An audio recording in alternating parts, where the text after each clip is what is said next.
ठीक है बच्चों। तो हमने लास्ट क्लास में डिस्कस किया था सॉफ्टवेयर्स, और हमने काफ़ी देर से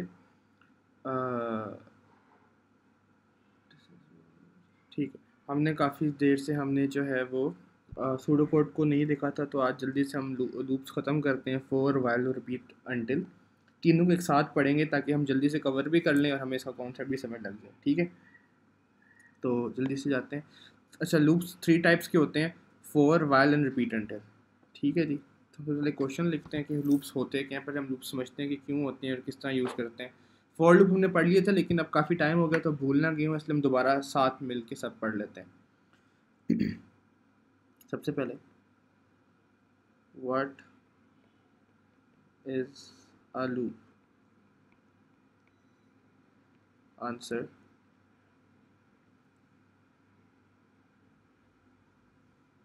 a loop allows repeated execution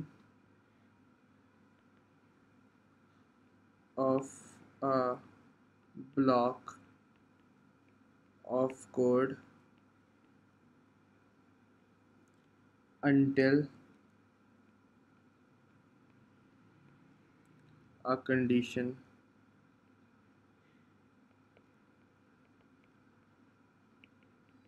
is met. This prevents this prevents code duplication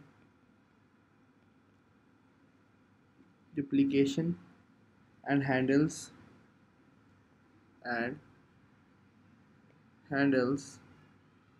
repetitive tasks. अब आप लोगों ने फॉर लूप पढ़ा है तो आप लोगों को जनरल आइडिया इस बात का है कि हम लोग लूप्स क्यों यूज़ करते हैं। और लास्ट टाइम हमने एग्जांपल की थी कि लेट से हमने कुछ नंबर्स प्रिंट करने हैं 1 से लेके 5 तक।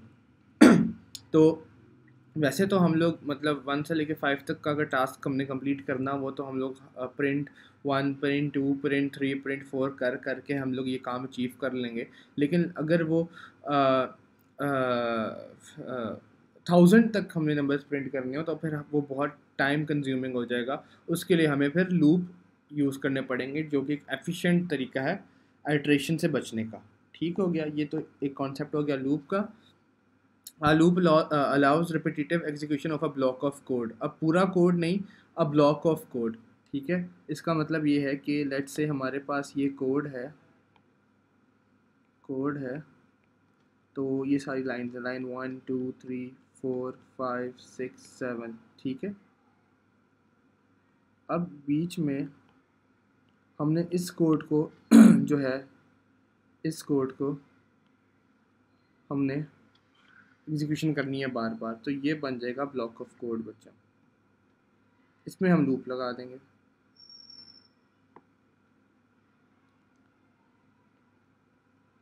ब्लॉक ऑफ कोड, ठीक है, इसमें हम लूप लगा देंगे, उससे आपकी आइट्रेशंस बच जाएंगी। चलें जी, ये हो गया व्हाट इज़ अ लूप। अब चलते हैं types of loops. There are usually 3 types of loops in every programming language.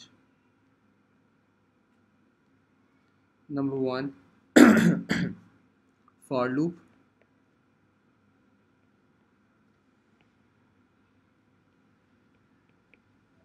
Number 2, while loop. Number 3, repeat until।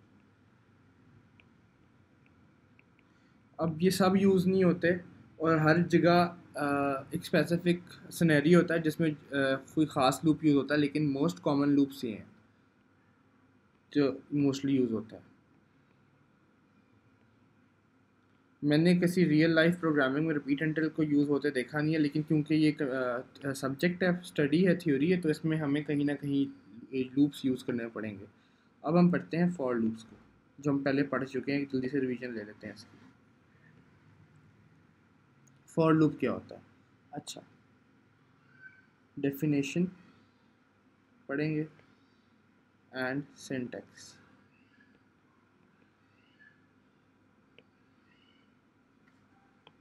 Definition इसकी क्या होती है बच्चों? Used when the number of iterations are fixed. For example,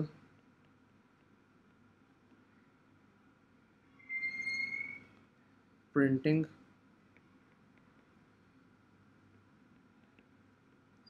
first 10 numbers या फिर first 10 odd even numbers। ठीक है। ये इसकी एग्जाम्पल होती है जब हमें पता हो कि हमने कितनी आइटरेशंस परफॉर्म करनी है, तब हम ये फॉर लूप यूज़ करते हैं। ये चीज़ इसमें सबसे इम्पॉर्टेंट है, व्हेन आइटरेशंस आर फिक्स्ड। ठीक है, ये चीज़ में बहुत इम्पॉर्टेंट है। आप सिंटेक्स क्या होता है इसका, सिंटेक्स पे बात करते हैं। अच्छा,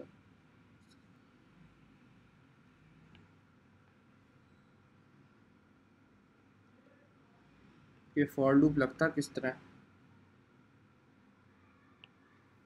तो आप लिखते हो फॉर का कीवर्ड आए, जो काउंटर होता है आपका,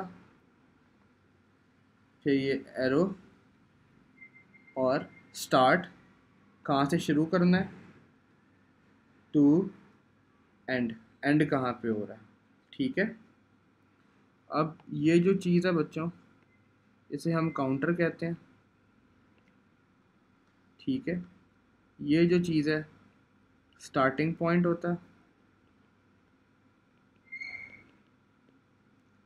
और ये जो चीज़ है ये एंडिंग पॉइंट होता है।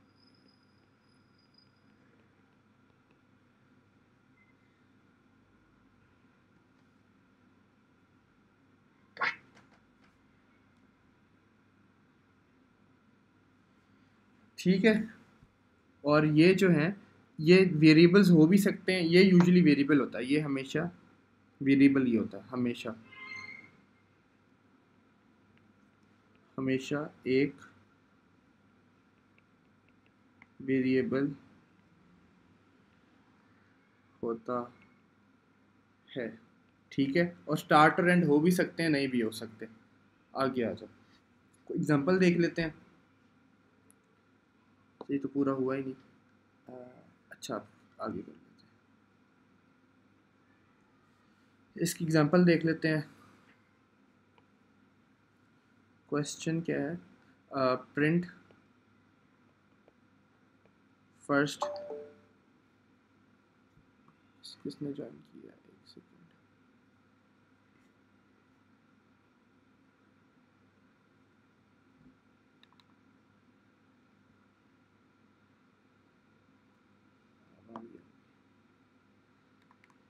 ठीक है, प्रिंट फर्स्ट, ये गौर से पढ़ना बच्चों, क्योंकि नेक्स्ट जो है वो मैं आपसे लिखवाऊंगा, और आज की क्लास थोड़ी सी लंबी होने वाली है। First 10 numbers. ठीक है, फर्स्ट 10 नंबर्स प्रिंट करने हैं आपने। तो कोड किस तरह लिखूंगा मैं इसका, फॉर लूप करके डिक्लेयर। इमन, ये आपके लिए बच्चे, ये गौर से देखना, वेरिएबल डिक्लेरेशन कर रहा हूँ मैं, डिटेल में कर रहा हूँ अब। ये डिक्लेयर आई एज इंटीजर। आई जो है काउंटर बोलते हैं उसको, ये हमारा काउंट का हिसाब रखता है। ठीक है, आई के अंदर स्टोर करवा दिया, लेट से मैंने 0। अब मैंने फर्स्ट 10 नंबर प्रिंट करने हैं। फॉर आई गोज़ टू, कहाँ से स्टार्टिंग पॉइंट क्या है, 1, कहाँ तक जाना है, 10 तक। ठीक है, प्रिंट कर दो या आउटपुट यूज़ कर, सॉरी, आउटपुट कर दो आई को, और आई के अंदर एक इंक्रीमेंट करवा दो और एंड फॉर कर दो। ये सिंटेक्स होता है, ठीक है। इससे इस तरह हम प्रिंट करते हैं। तो इसको ज़रा ड्राई रन करते हैं बच्चों। सबसे पहले आपकी आई की वैल्यू इनिशियलाइज होगी 0 से।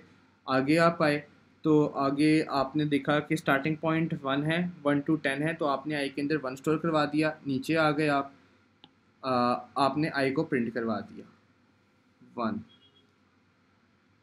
ठीक है। आगे आई में एक इंक्रीमेंट हो गया। अब पहले आई की वैल्यू 1 थी, अब अपडेट होके 2 हो गई। ऊपर चले गए, आई गोज़ टू 1 to 10। क्या इस रेंज के अंदर आई की वैल्यू लाई करती है? बिल्कुल करती है। आई की वैल्यू 2 है, क्या कर दो, आउटपुट आई कर दो। तो आई को प्रिंट करवा दो 2। फिर नीचे चले जाओ, आई को प्रिंट करवा दिया। फिर जब नीचे चले गए तो आई के अंदर एक इंक्रीमेंट कर दो, तो आई 2 था, अब 3 हो गया। फिर ऊपर चले जाओ, क्या 3 की वैल्यू लाई करती है इस रेंज के अंदर? यस, आई की वैल्यू 3 है और 1 से 10 तक आई की वैल्यू लाई करती है। नीचे आ जाओ, इस लाइन पे आई को प्रिंट करवा दो, सॉरी, फिर आई में एक इंक्रीमेंट कर दो इस लाइन के ऊपर। बिल्कुल पहले 3 था तो अब 4 हो जाएगा। ऊपर चले जाओ, ऊपर देखो ऊपर क्या हैगा, आई की वैल्यू क्या अब 4 है। अब क्या 4 1 से 10 में रेंज के अंदर लाई करती है? बिल्कुल लाई करती है। फिर अंदर आ जाओ, आउटपुट आई करवा दो, 4 आ जाएगा। फिर आई की वैल्यू में एक इंक्रीमेंट कर दो, पहले 4 थी अब 5 हो जाएगी। फिर ऊपर चले जाओ, क्या 5 1 to 10 में लाई करता है? बिल्कुल करता है। आउटपुट आई कर दो, आई की क्या वैल्यू प्रिंट होगी? 5 होगी, ठीक है। फिर ऊपर जाओ और आई नहीं, प्रिंट कर लिया तो फिर इस लाइन पे आप आ गए ना, सीक्वेंशियल चलता है। 5 को अपडेट करो, आई में इंक्रीमेंट कर दो, तो 5 की जगह एक वैल्यू इंक्रीमेंट होके 6 हो जाएगा। ऊपर चले जाओ, क्या 6 जो आई की करंट वैल्यू है वो रेंज में लाई करती है? बिल्कुल करती है। तो क्या करो, नीचे वाली लाइन पे आ जाओ। नीचे वाली लाइन क्या कहती है? आई को आउटपुट करवा दो, 6 हो जाएगा। अब आई में एक वैल्यू में इंक्रीमेंट कर दो, तो आई की पिछली प्रीवियस वैल्यू क्या थी? 6 थी, 6 में एक इंक्रीमेंट कर दो, 7 हो जाएगा। फिर ऊपर चले जाओ, 7 क्या इस रेंज में लाई करता है? यस करता है। नीचे आ जाओ, आउटपुट आई करा दो, आई की क्या वैल्यू है? 7 है, 7 प्रिंट हो जाएगा।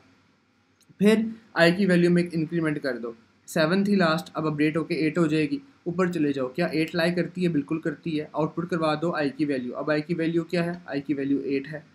फिर आई की वैल्यू में इंक्रीमेंट कर दो, आई की लास्ट वैल्यू क्या थी? 8 थी, अपडेट होकर 9 हो जाएगी। फिर ऊपर जाओ और देखो आई की वैल्यू जो करंट है 9, क्या 1 से 10 में लाई करती है? बिल्कुल करती है। आउटपुट करवा दो आई को, आई की क्या वैल्यू प्रिंट होगी? आई की वैल्यू प्रिंट होगी 9। फिर आई को अपडेट कर दो, i is equal to i plus 1 वाली लाइन चलेगी, इसको अपडेट करेंगे तो क्या आएगा? 9 था, 10 हो जाएगा। ये 10 लाई करती है? बिल्कुल करती है। आउटपुट आई करवा दोगे, आई की करंट वैल्यू क्या है? 1 से 10, जो आई की करंट वैल्यू 10 है, क्या 1 से 10 में लाई करती है? बिल्कुल। 10 लास्ट है लेकिन उससे बड़ा नहीं है, उस रेंज के अंदर ही आता है, बॉर्डर पे आता है लेकिन बाहर नहीं जाता, उसी के अंदर आता है। तो आउटपुट आई वाली जो लाइन चलेगी, आउटपुट आई हो जाएगा। फिर आई में इंक्रीमेंट कर दो, तो इंक्रीमेंट होगा तो क्या हो जाएगा? 11 हो जाएगा। क्या 11 इसके अंदर लाई करता है? नहीं। जब 11 इसमें लाई नहीं करता होगा तो ये फॉल्स आ जाएगा और फिर इधर से निकल के कंट्रोल यहाँ पे आ जाएगा। तो this is how the for loop is usually structured. अब आप लोगों के लिए टास्क है, टास्क ये है कि